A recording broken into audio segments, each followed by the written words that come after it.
ونستعينه ونستغفره ونستهديه ونتوب إليه ونعوذ بالله من شرور أنفسنا وسيئات أعمالنا إنه من يهده الله فلا مضل له ومن يضلل فلا هادي له أشهد أن لا إله إلا الله ربي لا شريك له وأشهد أن محمدا عبده ورسوله يا أيها الذين آمنوا اتقوا الله حق تقاته ولا تموتن إلا وأنتم مسلمون يا أيها الناس اتقوا ربكم الذي خلقكم من نفس واحدة وخلق منها زوجها وبث منهما رجالا كثيرا ونساء واتقوا الله الذي تساءلون به والأرحام إن الله كان عليكم رقيبا يا أيها الذين آمنوا اتقوا الله وقولوا قولا سديدا يصلح لكم أعمالكم ويغفر لكم ذنوبكم ومن يطع الله ورسوله فقد فاز فوزا عظيما فإن أصدق الحديث كلام الله وخير الهدى هدى نبينا محمد صلى الله عليه وآله وسلم وشر الأمور محدثاتها وكل محدثة بدعة وكل بدعة ضلالة وكل ضلالة في النار اللهم إنا نعوذ بك من عذاب النار أما بعد أوصيكم ونفسي بتقوى الله سبحانه وتعالى واعلموا أن الله مع الذين اتقوا والذين هم محسنون إنواجه الله تبارك وتعالى أقوسينكم إن شاء الله سبحانه وتعالى في السر والعالم إن شاء الله تبارك وتعالى katika kila lahadha ya maisha yetu, kwani hakika kumcha Allah tabaraka wa taala wa ittiba'i sunnati nabiyyina Muhammad sallallahu alayhi wa sallam ala fahmi salafi al-umma hiya sabilun najat fi hadhihi ad-dunya wal akhirah. Hiyo ndio njia ya kufanikiwa katika maisha haya ya dunia na akhira. Iwaje Allah tabaraka wa taala, Allah subhanahu wa ta'ala ndani ya Qur'an yatuambia alif lam mim ahsiba an-nas an yutraku an yaqulu amanna wa hum la yuftanun wa laqad fatanna alladhina min qablihim fala ya'lamanna alladhina kadhabu wa ya'lamanna Allahu alladhina sadaqu wa la ya'lamanna al-kadhibin. Iwaje Allah tabaraka wa ta'ala, hakika maisha ya dunia hayakuwa isipokuwa ni kitu chenye kupumbaza kilichojaa misukosuko na fitna zilizokuwa kubwa nyingi mbalimbali, ambazo mwanadamu kama huchukua njia ya sawasawa ya kutoka kupita katika mapito haya ya dunia, anakuwa amekula hasara ya dunia yake na akhira yake. Qala al-Imam an-Nawawi rahimahullah ta'ala, al-Imam an-Nawawi rahimahullah ta'ala ana maneno yake mazuri yaliyopo katika kitabu maarufu Riyadhus Salihin. Anasema inna lillahi ibadun futana طلقوا الدنيا وخافوا الفتن نظروا فيها فلما علموا أنها ليست للحق وطنا جعلوها لجة واتخذوا صريح الأعمال فيها سفنا. أسمى الإمام النووي حقيقة الله تبارك وتعالى katika waja wake wengi anao waja wake wachache wenye akili zilizokuwa nzuri timamu, wenye maono yaliyokuwa mazuri ya sawa sawa, ni wale ambao talaqu dunya wa khafu al-fitan, waliamua kuipa talaka dunia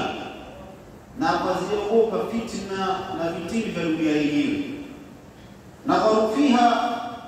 pindi walipoitazama dunia na ahwali zake,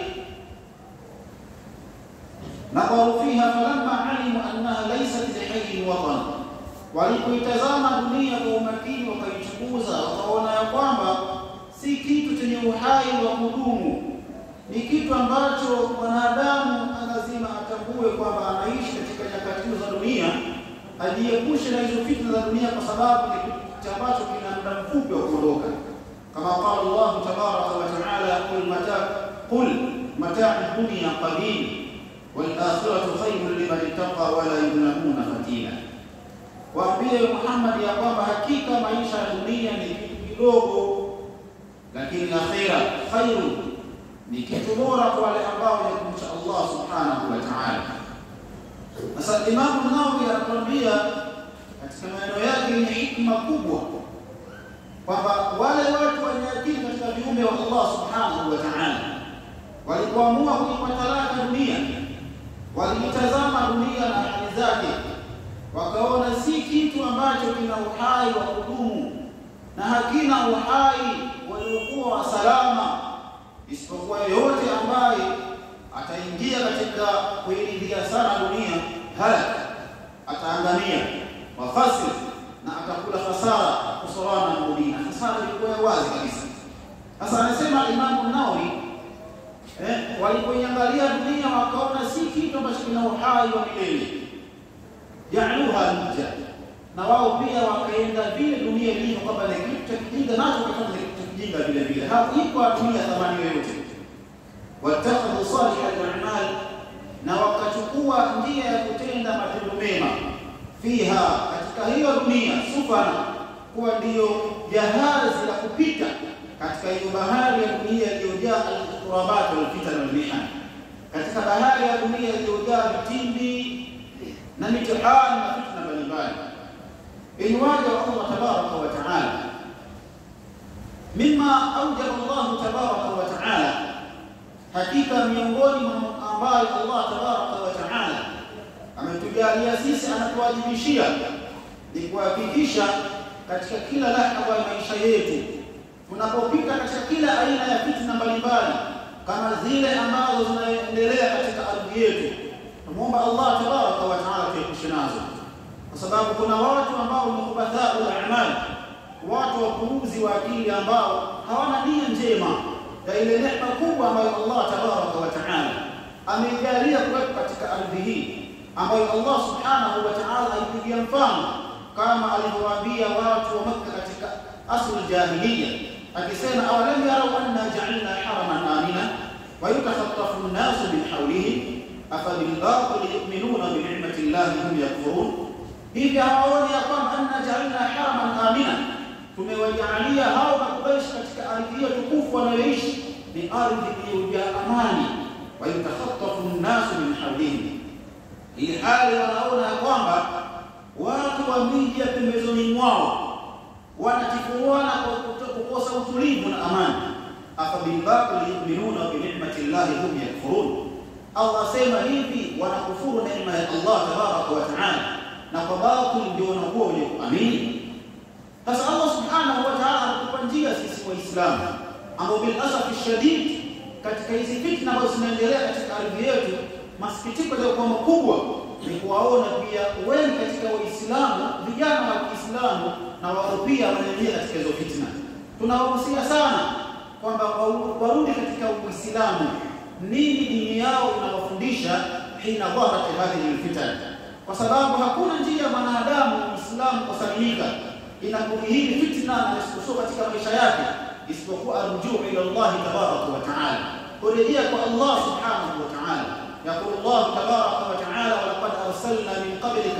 ولقد أرسلنا في من قبلك فأخذناهم بالبأساء والضراء لعلهم يتضرعون فلولا إذ جاءهم بأسنا تضرعوا ولكن قست قلوبهم وزين لهم الشيطان ما كانوا يعملون. الله سبحانه وتعالى أسينا katika hii sura Al-A'raf, hakika tulituma katika kila umma mtume kabla yako, wakakengeuka yale ambayo mtume yule aliwafundisha. Mtume yule alipoongoza wakakengeuka katika yale ambayo mtume wao aliwaongoza waendea na kumridhisha Allah Allah subhanahu wa ta'ala. Basi Allah anasema fa akhadnahum bil ba'sa'i wad dharra, ikawa ni sababu tukawakamata katika maangamizo yaliyo mabaya, kuwapa dhiki na taabu na misukosuko, la'allahum yatadharra'un, ili huenda watakuwa wenyenyekea Allah subhanahu wa ta'ala. Kwa hiyo mwanadamu Muislamu katika kila lahza ya maisha yake yanayopita, anapopatwa na misukosuko, salama yake ni kurejea kwa Allah subhanahu wa ta'ala bikathrati al-istighfar wa tauba, kakuzidisha istighfar na tauba, kurejea kwa Allah subhanahu wa ta'ala na kujiondoa katika madhambi ambayo tunamwasana anayo Allah subhanahu wa ta'ala, ambayo imekuwa ni sababu ya sisi kufika hapa tulipo leo hii. Njia nyingine yoyote itakayochukuliwa sio kuwa njia ya kisheria haitomfaa mwanadamu Muislamu isipokuwa kupata ususuwavu na kupata adhabu za Allah tabaraka wa ta'ala. Allah subhanahu wa ta'ala anatuambia ndani ya Qur'an, akisema katika surati An-Nahl, وضرب الله مثلا قرية كانت آمنة مطمئنة يأتيها رزقها رغدا من كل مكان فكفرت بأنعم الله فأذاقها الله لباس الجوع والخوف بما كانوا يصنعون. Allah subhanahu wa ta'ala asema, anakupigieni mfano Mola wenu, mfano wa mji mmoja uliokuwa mji wa amani na utulivu. Kwa sababu ya kupatikana amani na utulivu katika mji ule, Allah anasema ikawa ni sababu ya ukawa naingiwa na riziki zake katika kila wakati, asubuhi na jioni. Unashabiri kupata watu wenye kufanya biashara ili mji ule ukue kimaisha. Allah anasema fakafarati bi an'amillah, wakazikufuru watu wale neema za Allah subhanahu wa ta'ala. Ukitazama kwa umakini aya hii, Allah subhanahu wa ta'ala anaizungumza neema ya amani, lakini Allah anasema fakafarati bi an'amillah, wakazikufuru neema za Allah. Maana yake yote ni kukufuru neema ya amani, amekufuru kila neema ambayo Allah anampa mja katika maisha haya ya dunia. يقول النبي صلى الله عليه وسلم مما روى الإمام ابن ماجه في سننه والإمام الدارقطني أن النبي صلى الله عليه وسلم قال: من أصبح منكم آمنا في سربه معافى في جسده عنده قوت يومه فكأنما خيزت له الدنيا كلها بحذافيرها. Mtume sallallahu alayhi wasallam anasema, yeyote miongoni mwenu atakayeamka katika siku ameepushwa na fitna za dunia, yani ameamka ana amani katika maisha yanayomzunguka, ana afya katika kiwiliwili chake, anacho chakula cha siku ile, chakula na familia yake. Yakulu Nabii sallallahu alayhi wasallam, fakaannama khizat lahu dunya kullaha bihadafiriha, huyo ni kana kwamba amemilikishwa dunia yote katika makucha yake na miliki. Kwa hivyo ndugu zangu katika imani, enyi vijana wa Kiislamu, usiku wa nafsi bitaqwallah subhanahu wa ta'ala, na kuhusieni sana kupenda ndugu yangu Muislamu kumcha Allah subhanahu wa ta'ala. Iyyakum bihadhihi ni'matin 'azima, ole wenu ni kuiondoa neema hii tukufu ambayo Allah anatupa katika ardhi yetu. Inapodhihiri fitna, turejee katika dini ya Allah subhanahu wa ta'ala. Nini Allah subhanahu wa ta'ala anataka? Nini Bwana Mtume sallallahu alayhi wasallam ametufundisha? Nini ulama ar-rabbaniyun ar-rasikhuna fil ilmi wanatuongoza kuyafanya ili kupita katika bahari ya fitna kwa jahazi lilokuwa la salama na amani, ambayo ni dini tukufu ya Uislamu inamfundisha mwanadamu kila lahza maisha yake ishi kwa namna gani. Eyo ndio Allah, tunapoizungumza fitna ya dunia, mwanadamu Muislamu ni lazima aone kwamba kupewa neema ya Uislamu kapewa kitu kizuri sana, kapewa kitu muhimu ambacho katika maisha mwanadamu anapokosa neema ya Uislamu amekosa kheri za dunia na akhera yake. Huu Uislamu katika mafundisho umekuwa ni dini inayochunga sana maslahi ya mtu mmoja mmoja na maslahi ya kijamii. Katika kuliangalia hilo ndio Uislamu ukamfundisha mwanadamu hata anapopatwa na misukosuko na fitna za ulimwengu achukue njia mojawapo ya kufanya subira na kuzidisha at-taqwa wa du'a ila Allah tabaraka wa ta'ala, kwa sababu Mtume sallallahu alayhi wasallam anasema wala yaruddu al-qadar illa ad-du'a, hakuna ambacho kinarejesha kadari ya Allah isipokuwa ni dua. Kwa kana kwamba sisi Allah subhanahu wa ta'ala atakuwa ametutahini sisi kutupa fitna ya kutuondolea amani katika ardhi yetu. Njia salama ya sisi ni kuzidisha at-taqwa ila Allah tabaraka wa ta'ala, wa tawaddu lillah wa du'a ilayhi لعل الله سبحانه وتعالى يفرج لنا هذه النقمة العظيمة. أقول قولي هذا وأستغفر الله لي ولكم فاستغفروه من كل ذنب وخطيئة فاستغفروا ربكم إنه كان غفورا رحيما.